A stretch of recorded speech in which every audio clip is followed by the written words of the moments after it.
So hello, ladies. We are starting our feedback session for December, and I will share screen. Yep. And start with Maria's work because doctor can come in any second now. Here it is, right? Okay, so first thing that I know that this is just, I think, the first layer and something done with the evergreens, right? Yeah. Okay, and first thing, what you could done a little bit differently, and maybe for the ones who will be listening or now looking, you done the evergreen needles very similar one to another. For you, it will be hard to make them more realistic and more pop out of the surface. If I open a reference, you will notice that these needles are, one is shorter, one is longer. Why they are? One is shorter, one is longer, because the ones that are shorter, they are behind. They are turned away and they look from our eyesight a little bit shorter, but they are in the same length, just they are a little bit turned away. And the ones that look longer, they are turned towards us. Or Understood. Some needles going up, some needles going down, sides. So there's a little mess, but this mess is helping us to get more dimensional them. And what you did, you painted them They're the same, very size. similar, and it is hard. For example, this row right here, how will you make them more realistic if they are all in the same line, in the same direction, and in the same length? It's here you tried something to, and also here you tried, but otherwise they are standing in one line. You see, and that's a little problem to get them more dimensional, more realistic. So maybe next time, don't skip, don't go fast with transferring. I know that there's a lot of needles and a lot of things to consider, but better to take it slowly, to take extra time and make them I hadn't considered that. Yeah. That dimension of the. Yeah. You see how are they here? It's not just because they are in this picture like that. It's really helping us also, and they are in life. They are they have a stem, and around the stem they are in different directions, and that when the viewer is watching, they are in the different lens just because they are in a different location around the stem. Yeah, and the ones that are at the end of the stem, they are shorter. In your case, there are some even a little bit bigger than the ones right here. Yes. That could be a little bit different. Other way, it looks good. And maybe you also, another thing, you haven't quite first measured the line drawing in the paper. Here, this one goes till the very edge of the paper. It could, the whole line drawing for this particular paper size could be a little bit smaller. It's short, yeah. Yeah, or if you have a big line drawing, then the paper should be. You want to listen, or should I just put it in my ear? You want to hear how? I will mute. Yep. So it's before transferring line drawing, really take careful measurements of the paper and line drawing. If you have like the paper that you should follow, then make a line drawing smaller. If you have several paper sizes, then choose which size of line drawing you want and then adjust to the right paper size. But other way, the amaryllis is good to go. First layer is very good to proceed forward. Maybe these dark edge lines are showing me that maybe too much water wasn't on the surface because the pigment spread to the edges and stayed there. I'm sure that you haven't outlined, but that's the pigment just went there after drying, and it happens if you are using a little bit too much water. Careful with this when you will be painting. I think 30 minutes ago uploaded part 3 where I'm painting the amaryllis composition, and when you will be painting this part, be careful not to lose the stamen. It's already quite thin, so be careful when you paint around the stamen, don't lose it. Can I erase that dark line by wetting my brush with just dampen the brush and going over the edge? Can I You can do that? definitely at this point, when there's only just this first transparent layer, you can make it a little bit thicker with a sharper, harder synthetic brush. Put it in a water, dry it in paper towel, and carefully remove that edge, make it a little bit thicker. No, I mean the hard edge of the petal. These edge lines. Uh-huh. Don't remove them, because there will be a lot of layers. These are very dark, saturated, so rich in red. No, Amaryllis. but in another flower that it's not that dark. If I happen to have a dark line, if I'm using Yeah. water, if it appears, can I erase them using a dampen? It's a Brush?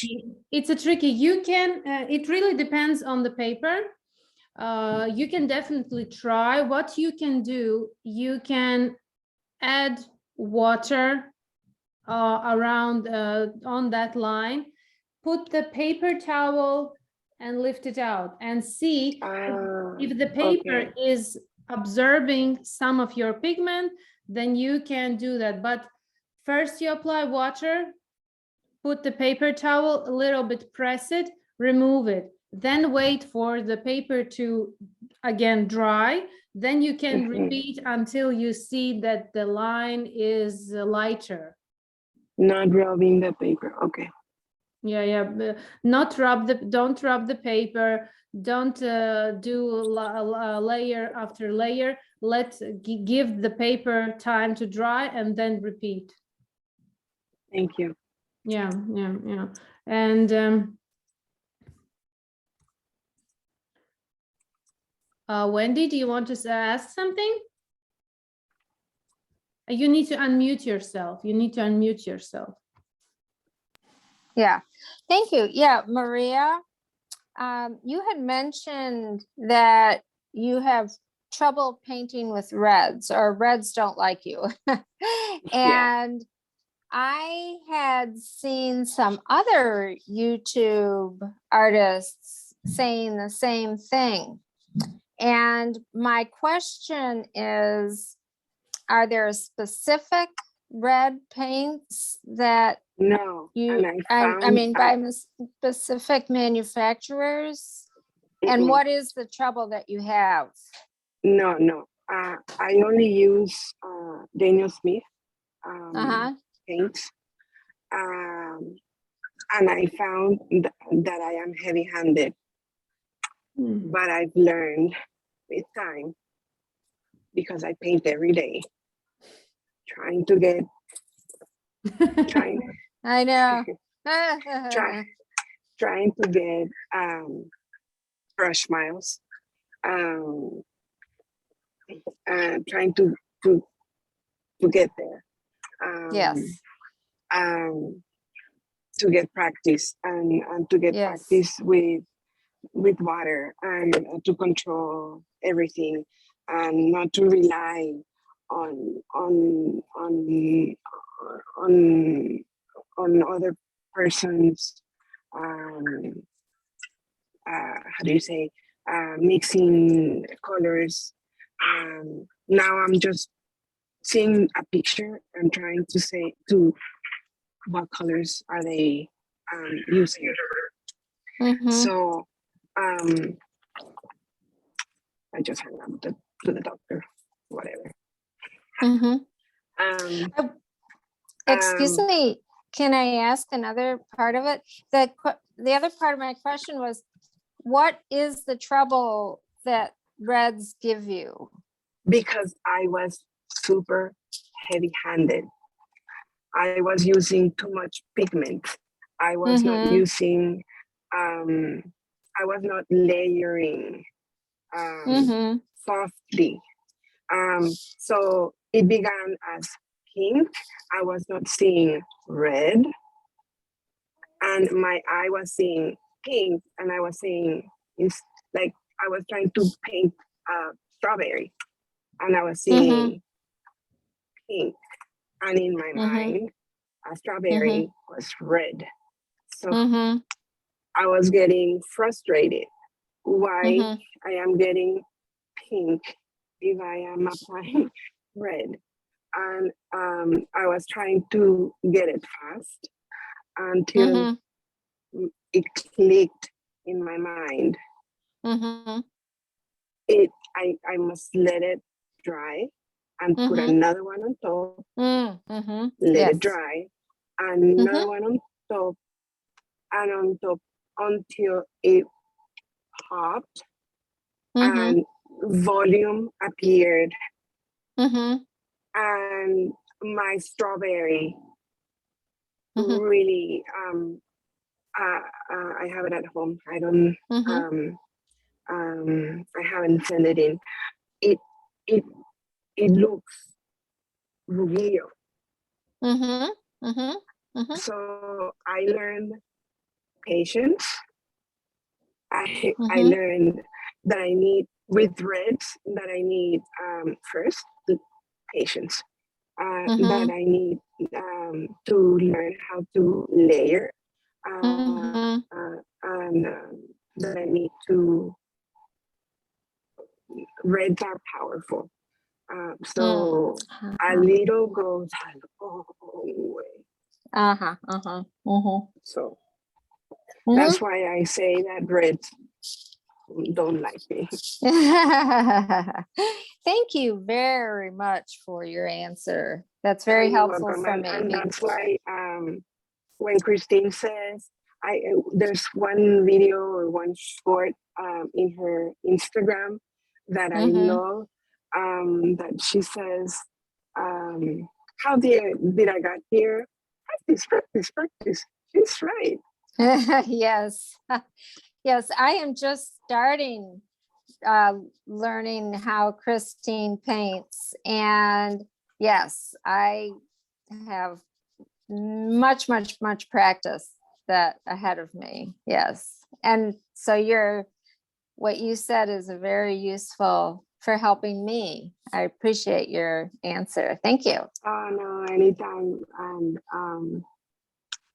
uh, I paint while I work because my Mm-hmm. work permits me to do it. Oh, Um, yeah. um, I am a medical interpreter, so Oh, while I am interpreting, this helps me focus. Um, yeah. it's weird, but it helps me focus, Yeah. and it centers me and calms me down. So I paint Mm-hmm. every day. I come every Mm-hmm. day to my cubicle, and it's an art studio.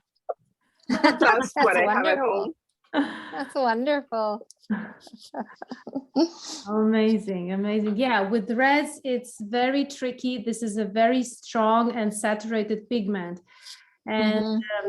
there are different reds. For example, I'm also speaking in this part 3 that alizarin crimson is more pink red, and cooler Mhm, red pigment rather than sennelier red or cadmium red, mhm, more warmer red and more yellowish red.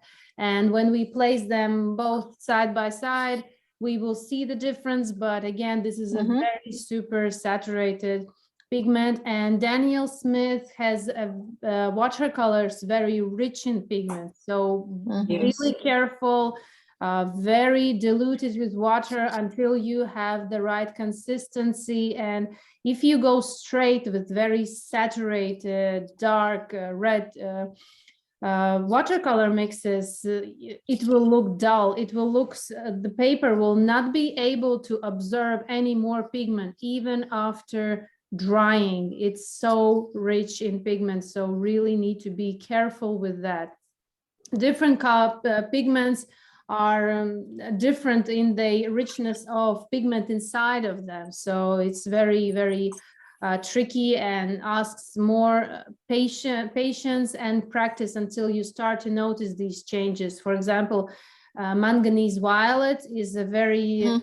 transparent light pigment. You can make a big mix of manganese violet and it will still be quite light and not so saturated, but you can take one little brush stroke of sennelier red, which is super rich pigment, and yeah, it's different pigments, different pigment Mhm. ratios inside the pigment. So it Mhm. really asks time and practice and comparing different also watercolor brands and different pigments in the same brand. So Mhm. Mhm. always testing, always experimenting, making just practice. When you don't have like mind or inspiration to paint something, just mix watercolors. You will learn Mhm. so much from that. You will get more experienced with that. You will start to see different color tones from one pigment range, and yeah, it's really, really helpful.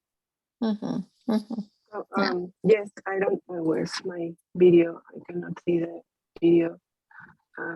I don't know. Can I see the video? Can you see the? Oh, I cannot see. Can you see what I'm showing? Yeah, wait, I will stop. Yeah, now we have a full screen with you. This is what I drew yesterday. Oh, you are showing us, your table. Place the Oh, paint. Jesus Christ. Oh, sorry. There. Yeah. Beautiful, beautiful, My mom wanted a tulip, so beautiful. this is what I drew, Yeah, and there. beautiful, beautiful. Don't lose light. Don't lose light on the petals. Yeah, but you already have volume that is nice. Looking great. So who knows when she will get it, because she lives in Colombia and I live here. You can email. You can send by postal office. Yeah. She gets pictures every day. So That is so lovely. That is so beautiful. I will say goodbye because I'll be away. Thank you, Maria, very much. Happy New Year to you. Happy New Year, and your sketchbook is gorgeous.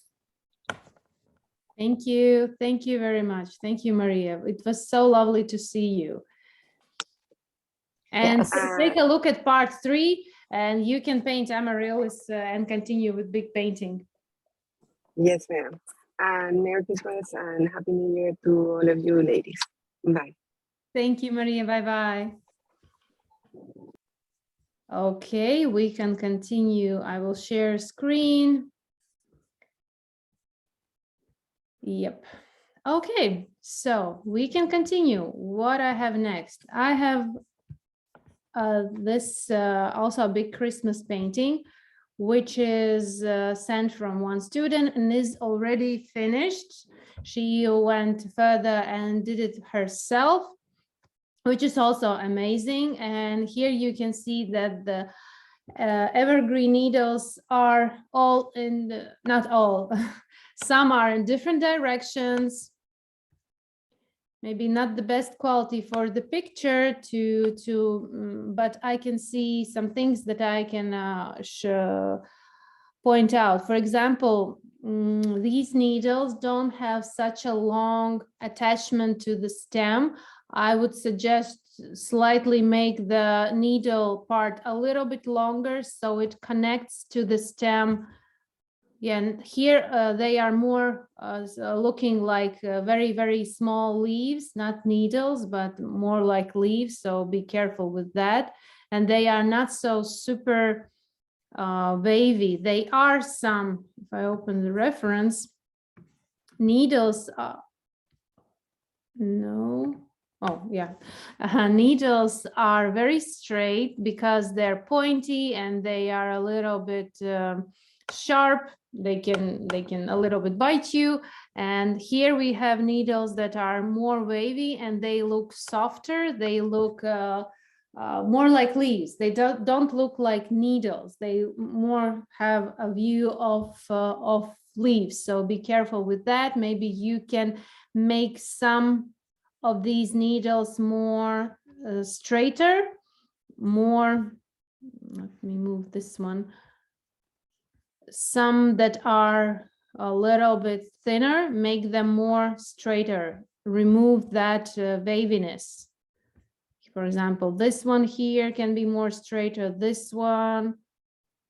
Yeah, this is like a tricky part. Don't make this branch some kind of leaf tree branch, but try to make look it more like an evergreen branch.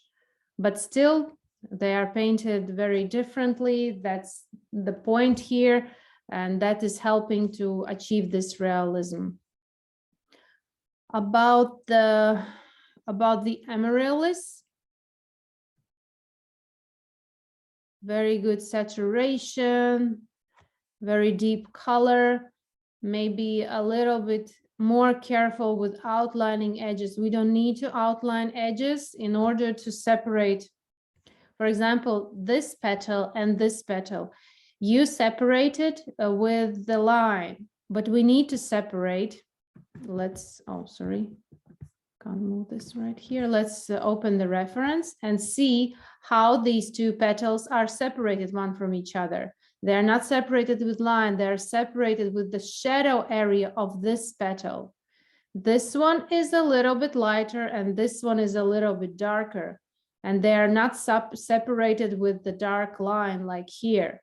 It's a very, very common mistake that I see with beginners, that they try to separate some areas with the dark line. We are not separating with dark line, no dark edges. We are separating with shadows.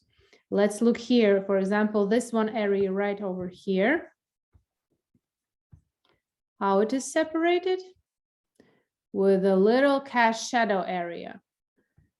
And only if it is stated, for example, like here, that the edge line has a dark line, but it is clearly visible here in this reference that there is a dark line, then we are placing and drawing the dark line.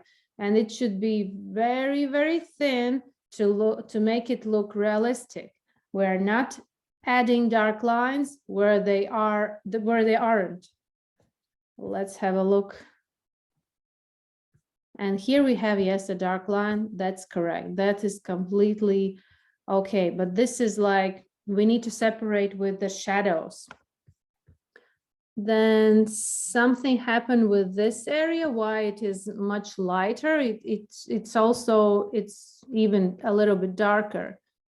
So take a really careful observation of the reference. We are not just assuming something, we are really studying the reference. In realistic watercolor painting, it's all about digging into the reference and applying those things in your painting. When we are just few times looking in the reference and then just painting, we will definitely don't show everything that we see in the reference. As long as I will paint any subject, I will constantly be checking in reference. It doesn't matter 1 hour, 10 hours, 100 hours, I will still be comparing to the reference.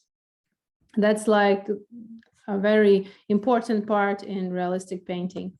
Let's move to Alstrom areas. And they, I'm not here judging color tone. We can change color tones because it's more about, with color tones, it's more about practice. The more you will practice color mixes, the more you will start to understand color tones and how to mix the right color tones. But I'm more into tonal values, techniques, approaches. And with Alstrom areas here, you left the white area, which is very good, but you forgot that these white spots are, some are more faced towards the light and some are in the shadow. For example, let's take a look at the reference. This light area is, white area is light because it is, the light is shining and shining this light. But this one, if we compare these two, this white spot is much darker than this one because it is completely away from light source, and even white area becomes slightly darker. Here we have white area here and white area here, completely in the same tonal values. We can, and what is good with leaving lighter, we can always add a little layer, very transparent layer, for example, of manganese violet over here, and it will instantly become a little bit darker and will look more natural. We can't have in any part that is here all the white spots completely the same. That's the thing also, studying the reference, and you will notice that flowers are turning, leaves are turning, and the light source is one, it's hitting direction in different angles and creates different color tones and tonal values. Like here, this is also, this area over here is too bright, and we can see that over here it's completely away from the light source and is in the dark. Not completely in the dark, but much darker. This one here, I think, is the lightest one, and these two are much, are in the shadow. And also we are not separating with dark edge lines, but with the shadows. For example, this one, this area right here. Let's take a look in the reference. Is this area, and we can clearly see that here we have a shadow area on this petal, and this petal is lighter.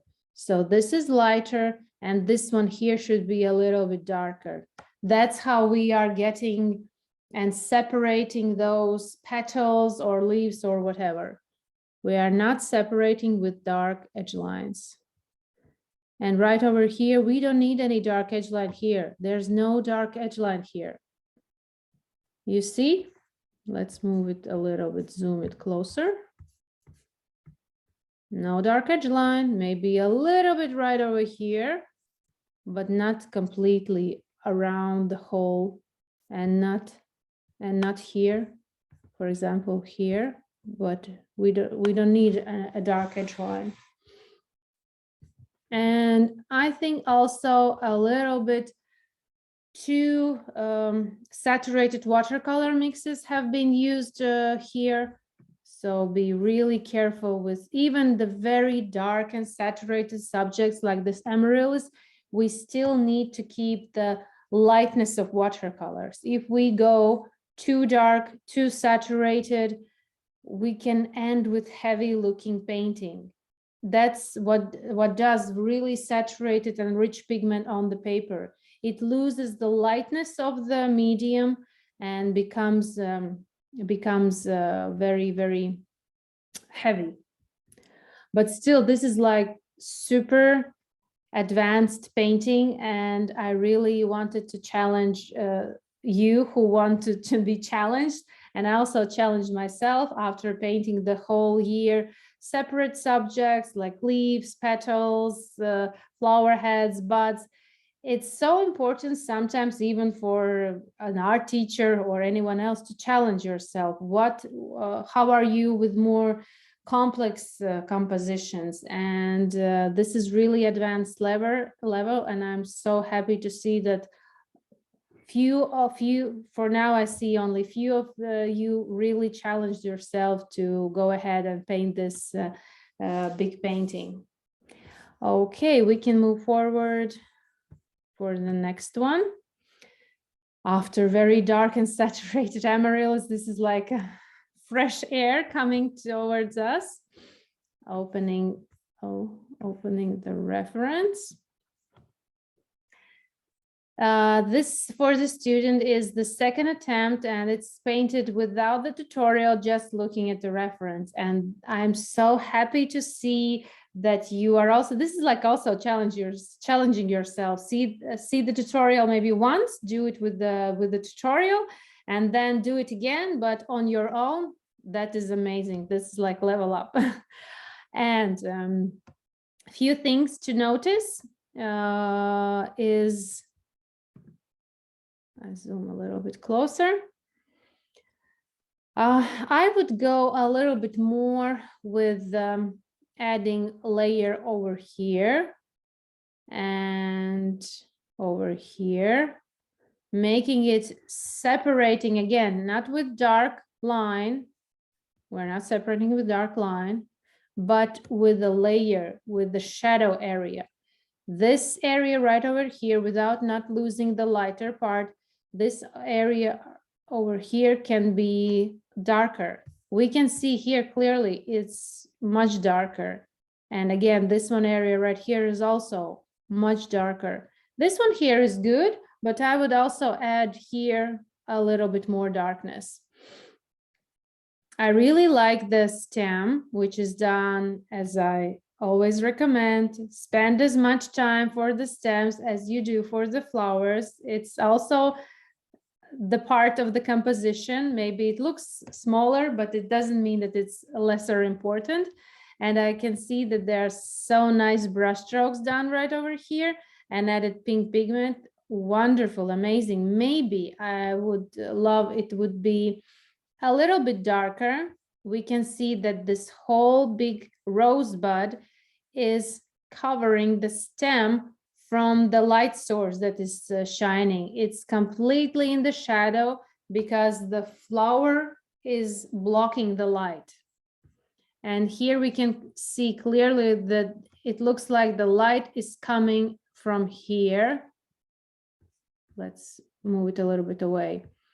For example, the stem, the light is coming from here, but on the petals, it is coming from here. We have only one light source. Is it a lamp or is it sun? It doesn't matter. It's one. It's static. It doesn't move. But here we can clearly see that the light source is coming from here, and then it's coming from here. So be very careful with that. We can see in the reference that light is only hitting as it comes. It hits the stem only under this, I don't know what is called, this part of the flower. And then it hitting the petals. All is coming from one direction. Light is somewhere here, and it's hitting in different angles. And when it comes to the stem, it starts more vivid right over here. But again, with leaving something light, not a problem with watercolors. We can add a few layers right over here, and it will go more deeper into the under the rose head. But really beautiful. I like it. Let's check the asparagus.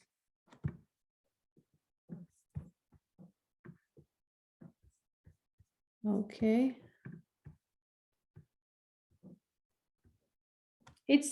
it has started, and student is asking me maybe to leave it as it is because she's tired of it. I would say no, please go ahead. Paint a little bit more, because a very nice and beautiful start. I really like how you started, very super detailed, very accurate. It would be a waste if you will leave it like this.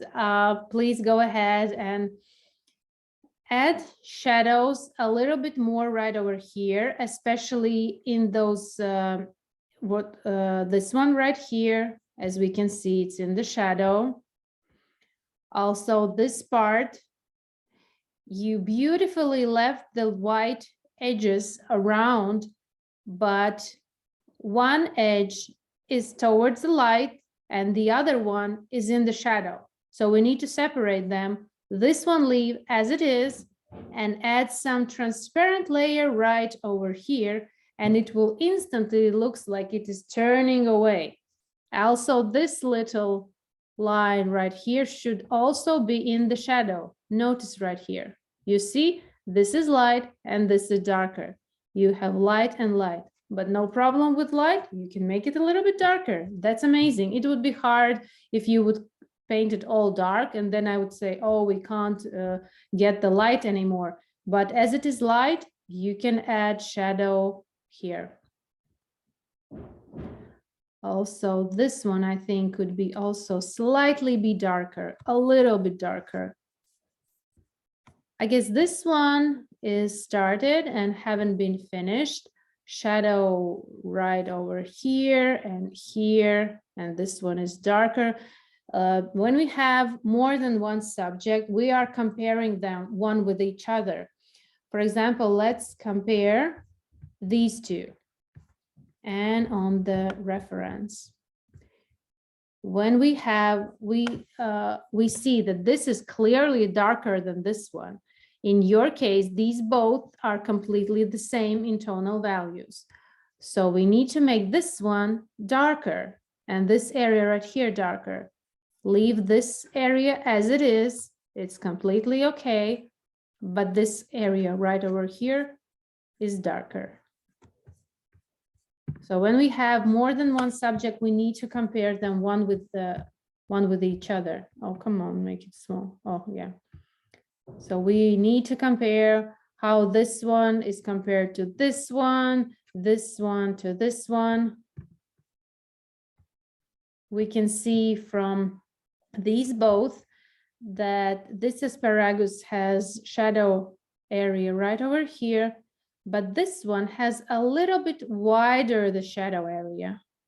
It goes a little bit more, maybe because it is smaller and it's some kind of his standing point makes it more in the shadow than this one right over here. But this is amazing how detailed this one is. Amazing. These white line, these light edge lines, beautiful. So please continue. Okay, let's move forward. We have a hibiscus bud. And the flower, the bud part is very good. But the little problem is with the green part. Lost a little bit of light. It's in the same tonal values all the way from here to here. Maybe here is a little bit darker, but it should be a little bit lighter. And it needs some more transitions. Here should be lighter, then it becomes slightly darker because it is bending, and then again it becomes lighter because it is moving towards us and towards the light source. Here is darker, here is lighter, and here is lighter.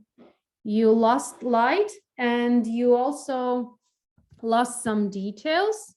When transferring, be very careful what we are transferring. And yeah. Here, for example, you did a very nice detailing, those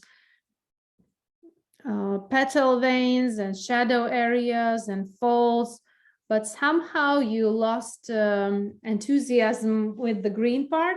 When you feel the urge to rush some things up, leave the painting immediately and come back after some break, maybe some days. Even you can take some completely different subject, paint it, and maybe come back for this when you will feel motivated to do it again. But don't do things when you feel the urge to rush. It's almost always ruins things when we start to rush things up. And here we can add a little bit more shadow because this stamen part is going inside the bud. You can see clearly here that this is the that goes in the bud and is in the shadow right over here.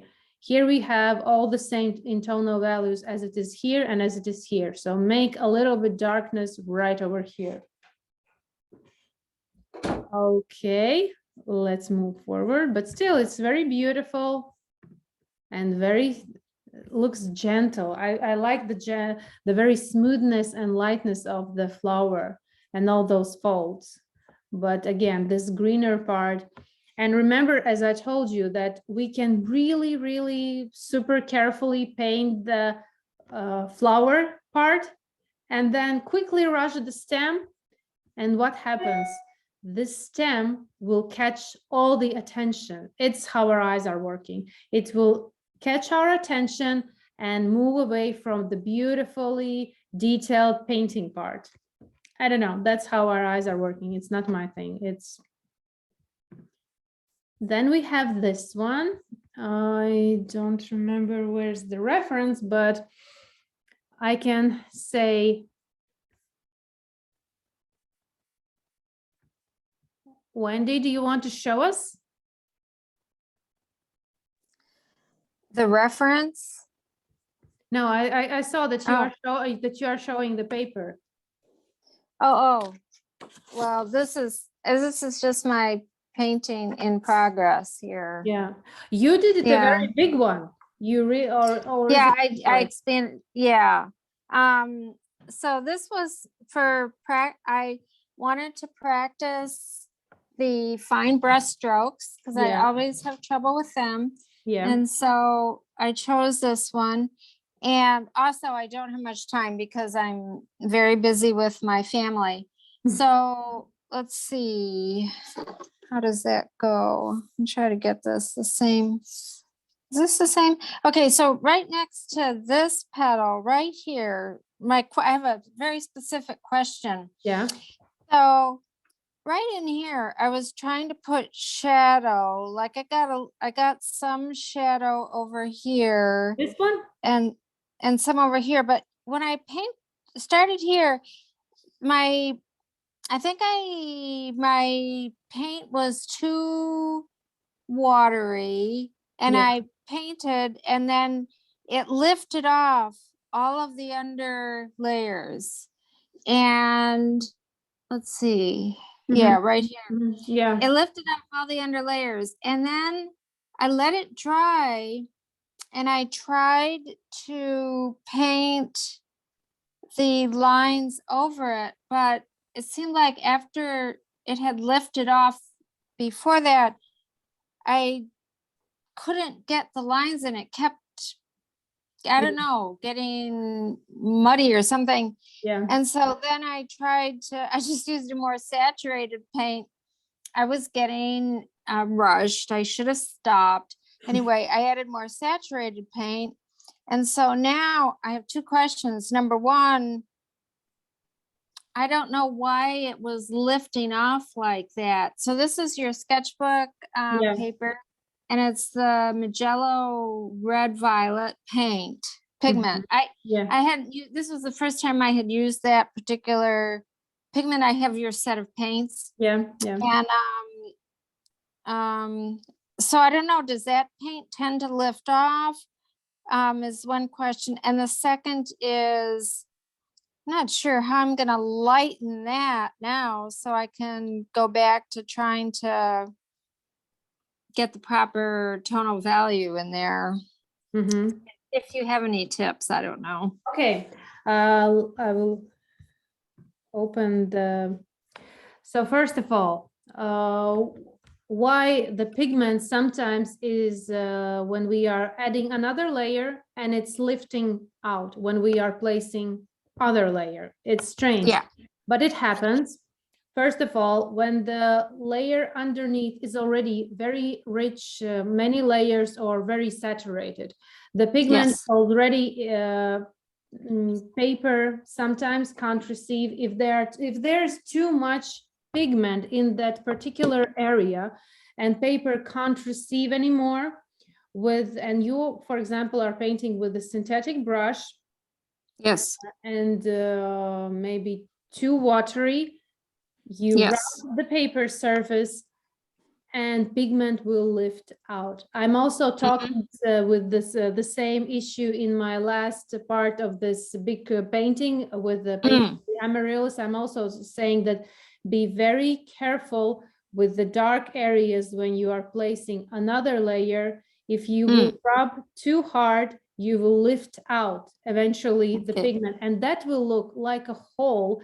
It will not look like a missing pigment area that you can cover, but it's somehow, it really doesn't depend on the paper. It can happen with any paper. I experienced that some few times, and it really looks like a hole and you can't fill it in.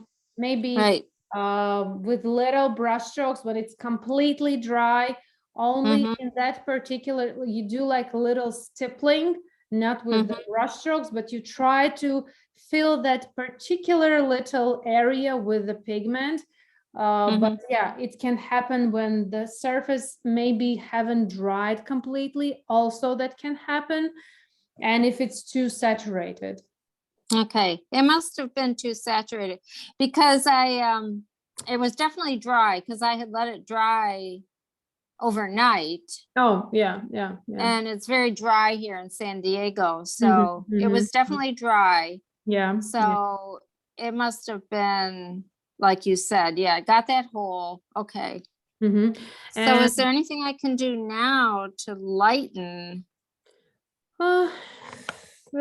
You can to light some area with watercolors. That's the tricky part. What you can do, you can with round synthetic brush, Yes. wash it in a paper, wash it in water, then Yes. slightly dry it in paper towel. Yes. Glaze this watery amount over the area you want to make lighter and put on top paper towel, press a little bit and lift it out. Don't rub Okay. it, don't somehow do it something, but you just press it and lift it out and see if the paper towel is absorbing some part of the pigment. Then you wait for the area to completely dry. Again, slightly water it, press again paper towel and lift it out, and maybe you will get some pigment out. What else you can do? You can continue with this quite dark tonal value as you started right over here, and continue to add a little bit more darkness in the shadow. That will also help to get other areas compared to the intense shadow area look lighter. It's the contrast between dark and light, and the more darker you will go here, the lighter this part will start to appear without any making it lighter. But it's really good practice for fine brush strokes, and I see you did quite good. What I can suggest when you have like this flower right here has a white area, and you want to gradually go from light to dark. When you are doing these brush strokes, try to make them more transparent. For example, here, these brush strokes are really transparent, and these over here went straight much darker. They should be more lighter to have. Here you have very nice transition from light towards the darkness. But this one is very sharp. Here is white, and then it instantly becomes quite dark compared to. Yes. And also right over here, on the brush, I can see that here was more water than it should be. Yes. When you wash the brush, dip it in a pigment, watercolor mix, then you dry the excess amount in a paper towel, and then you go and paint. Yes. Don't forget to get this extra liquid or extra pigment that maybe it's too much on the brush. Remove Yes. the paper towel and then go and paint. Yes. Yes. Okay. Yes. That last thing you said, I know that I should do that, and I have to just develop the habit of doing it. Yeah, it's Yes. also Practice. Practice comes with time, and I always have a paper towel in my other hand. And Yeah. always try to. It's a habit. You're completely right. It develops time. Yes. Okay. Thank you. Thank you. Great. Very nice Thank you practice. so much for all of your instruction. Your explanations are so understandable. Yeah. So helpful, so useful. I love it. Yeah. Okay. Thank you. I'll practice some more. But that is amazing. You say you don't have time, you are spending time with family, and still you find time to paint. That is like, wow, amazing. But what I noticed this December, that I think that people are really spending time with families, and so little practices, but that is very amazing to spend time with family. I'm also trying to spend more time all the season with family, because it's magical, and we can again meet, and there's no COVID restrictions. So this is really lovely. Yes. Okay, I have, I think, few works on Facebook page that I wanted to make feedback. Let's have a look there. Removing these ones. Okay. I can't move this one. Oh, like this. Okay. We have a rose here, and a lovely color, as it is in the reference. I closed it, but okay. So the color here are very good and amazing. What I wanted to see is more accurate the stem, but I think it's the same as this is, I think, her first practice of this rose, and then she did the second one. Oh, that's the big progress. Really amazing. So here color is different, more to the reference, but again, I'm not judging the color tone. We can change it. We are masters of our painting, so that's completely okay to change color tones. But yeah, more accuracy with the stem. What you completely did great with the second attempt. It's super detailed, it's super thin, and yeah, for such a little buds, we need a very fine and thin stem. Done, changed, second attempt is amazing. I really like this flower. It's so light and fluffy. I really enjoy this fluffiness of this flower. It's so beautiful. Amazing. Thank you. Yeah, it's lovely. And as I also mentioned to you, that you can add a little bit here. Yeah, I haven't tried to do that yet, but yes. Just a little touches that you can add in this orange color. And you can add a little brush strokes, and it will look more detailed. Yeah, but this is it's so light and so fluffy. It's amazing. It's really beautifully done. Yeah. Thank you. This rose right over here, and Lost Light. what I can tell that you lost light, and we need to keep light in our watercolor paintings, because watercolor is this light medium, and we don't want to lose light area. Also, more accuracy with the stem.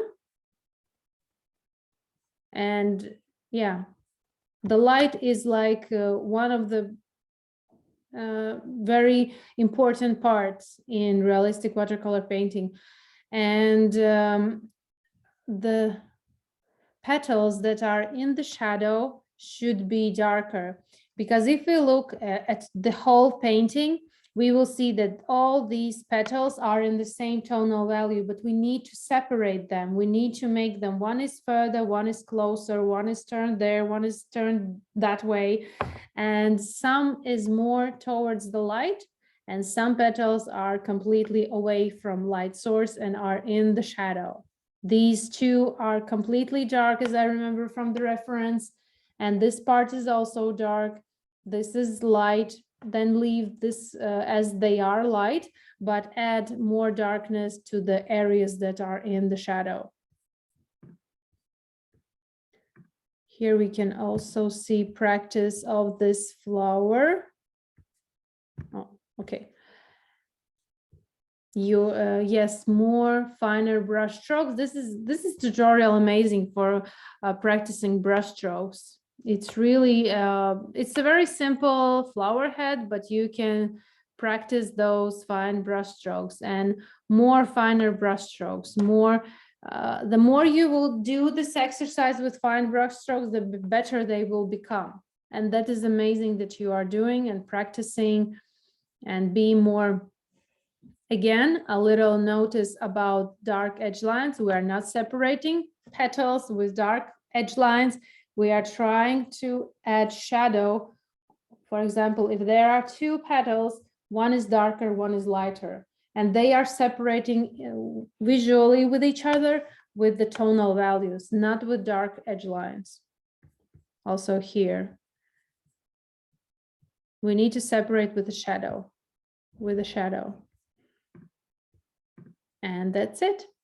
So again, I also assume that lots of you are spending time with the families and lesser amount with the tutorials and painting, but that is completely okay. And I'm happy that you are all spending time with families, and I hope to see more of your work maybe in January.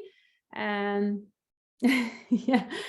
So thank you very much for being here. This whole year was an amazing journey for me, and I hope lots of you also who just started painting or started after some break, and really happy to have you all here and feel so blessed to have you all here. Maybe some questions? Christine. Thank you, Christine. It's been so good to see you live again. Hello, Lori. I can't see you, but I'm also happy to hear you. How are you? How are you? Good. You're right. Lots of time with family. Also, we've been traveling a lot, which makes it much harder to paint. But I've been painting Christmas cards, so wow, they just that's amazing. That's amazing. That's what my time was spent with in December. Oh, that is great. That is so great. So, and it's good to see you, and I hope you and baby and all of your family are all healthy. Yes, yeah, I wanted to show you all her, but my husband went for a walk with her. So I hope next time I will show you her. She's so precious. I'm just so in love with her. And it's already 2 months. She's 2 months old. And yeah, I have a very blessed baby girl. Well, congratulations. Thank you. Thank you. Now, do you celebrate in Latvia? Do you celebrate on January 6th, the Christmas there, or do you celebrate the 25th? Yes, 25th. 24th is the Christmas Eve. And then on 25th, we have a morning when kids are waking us up at 4 a.m., 5 a.m. Come, presents are downstairs. So it's always a very early morning for us. Well, then, Happy New Year. Happy New Year to you too, and hope to see more of your work next time. And next month, January is just around the corner, and Happy New Year to you. Thank you. Okay, everybody else is quiet. So next month, I want to say about next month, I plan to do tropical. We will have some tropical subjects, and I have a very beautiful reference from one of our students. I'm so excited because I think everybody is enough with the festive theme, but we will finish, of course, the big painting. It will be almost the last one for the festive season, and next month will be tropical, and then we will start tulips in February, March. So yeah, already waiting for some more fresher subjects, but still, this is a very lovely season and very beautiful paintings. And again, thank you very much for being here. So ladies, goodbye, and see you in my next tutorials and in our next Zoom. Bye.